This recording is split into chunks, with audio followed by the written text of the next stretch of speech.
Hello everybody in the land of YouTube. This is Mike with my custom Glock 17.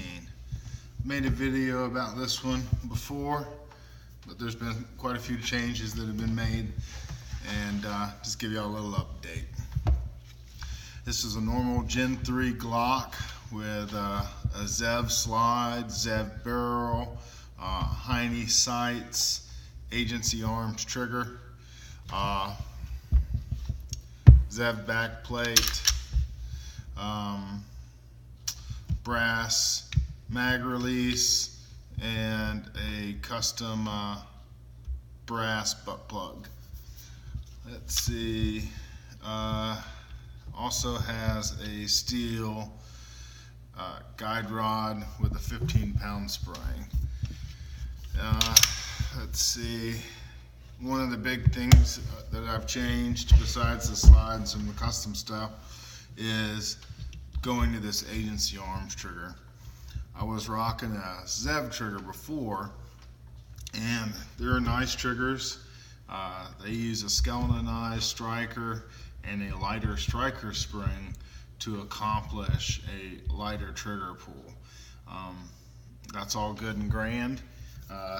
If you change out your striker spring every 1,500 rounds, maybe even before. If you were going to be carrying the gun, you might want to change it out every 1,000 rounds. I started having a light striker primer strikes somewhere between 1,200 and 1,500 rounds with that ZEV trigger. Changed out the spring, ran great. Got down to about 1,500 rounds again. Started having light primer strikes, and I ended up just bailing on that trigger. I ended up putting the agency arm trigger for the main reason is they don't change anything internally. They polish some stuff and change the shoe, but internally it's the same as the original parts. It's a heavier trigger pull than the ZEV trigger. I think really the only way you probably can get a Glock to really light trigger strikes or trigger pulls is by putting a lighter striker spring. And if it was just a competition gun, I do shoot this gun in competition, then that would be fine, no big deal. And really, if it was just a competition gun, I probably would keep this shoe because I really like the flat trigger. But if it was just a competition gun, I would probably go to the ZEV striker and ZEV striker spring, 2-pound spring. And if it started having problems in the match between one stage and another, I could run into the safety area and change out that spring. It wouldn't take that long.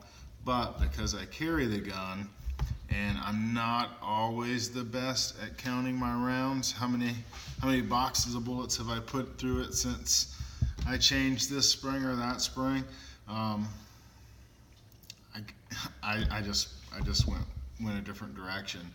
Now if I had a little range book like I do with my 1911, I mark down how many rounds I shot on what day. And that's because with a 1911, there's a bunch of springs that you have to change regularly to get great reliability. Glock's kind of claim to fame was, no fuss, no muss, no fuss. Well, when you start changing the striker strings, you start having problems. And the setup that I have now, I've got probably 5,000 rounds through it since the trigger and so forth. I haven't had an issue yet. That doesn't mean that it won't have an issue. Anything made by man fails. It just does. But so far, I've had very good luck with it. I do like the way that this Glock is set up, and I think if I buy more 17s, or I might buy a 34 or 35, I think I really would like to get more weights Now, it's really one of my only gripes about Glock is the handle is so light that when you're running down to just a few more rounds in the mag, the gun does not feel right in your hand. These weights do not make it feel like a steel framed gun, but it does help a little bit. But one thing that's neat is, or I think is neat, I think I might be the only guy rocking it this way. Zev used to make a brass plug that would go into the back of your gun, and it would have a mag well that would bolt through this hole and have a mag well on it. Now this doesn't come that way. Normally that brass would be protruding down a little bit and you'd be able to see it from the side. What I did was I sanded that off and I concaved this little area here. That way, if your mag hits a little further back, it's almost like those little plastic ramps that you see, those little plugs, dust cover plugs. Not all of them are like that. Some of them are rounded. I like the ones that are concave like that. But that way you get the weight and you're getting a little bit of function out of that weight that's in the back. But so far I've really enjoyed this gun. I have a lot of other pistols. This is the pistol that I've been shooting the most as of late. Not because this gun is better than other guns. I just think that if I could get better with this trigger, you know, it would help me become a better shooter. One problem with a 1911, or a problem or advantage, or however you want to look at it, is the trigger is so good on a 1911 that you can almost be somewhat sloppy and it not expose that so much downrange, meaning that like you can be sloppy on the trigger and it won't throw the bullets around as much. When you have more travel in your trigger, the more travel you have in your trigger during your pull is the more time that you have to mess it up, for lack of a better way to explain it. Slow and controlled, I'm very accurate with this gun. Where I am trying to get better, where I'm really spending a lot of time working, is when I'm shooting fast, being able to get those bullets all in the A zones. I do have an RMR coming in. I won't be making a video about it right away.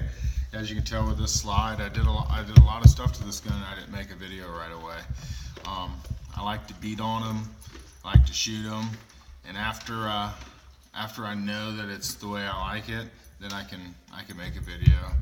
It's not really a review per se. I'm not going to tell you to buy it. I'm not going to tell you to set it up this way. If anything, I would say do it. Maybe don't put the gold on it. You know, you like the flashy to begin with, but sometimes flashy, you know, wears off as far as taste. But I will be putting some black suppressor height sights on here, just black rear, black front. Supposedly, if you have some kind of dot in the front sight, white dot, red dot, tritium, whatever it may be, when you're running your RMR, that's 2 dots that your eye is picking up, and it might only be a millisecond for you to go, oh no, this dot, but milliseconds count. And so I'm gonna try that. I'm not really positive how I'm gonna like the RMR. I've got, you know, over 30 years of shooting iron sights, so it's gonna be a little bit of a transition. Some people say they transition well and fast, and some people say it's a struggle. Guess I won't know which one I am until later. But yeah, this is my Glock. It's pretty much a done deal. I don't really see anything else I'm gonna do to it besides put the RMR on it. I don't really consider that a, you know, custom work or whatever. Um, but yeah, thanks for tuning in and let me know what y'all think.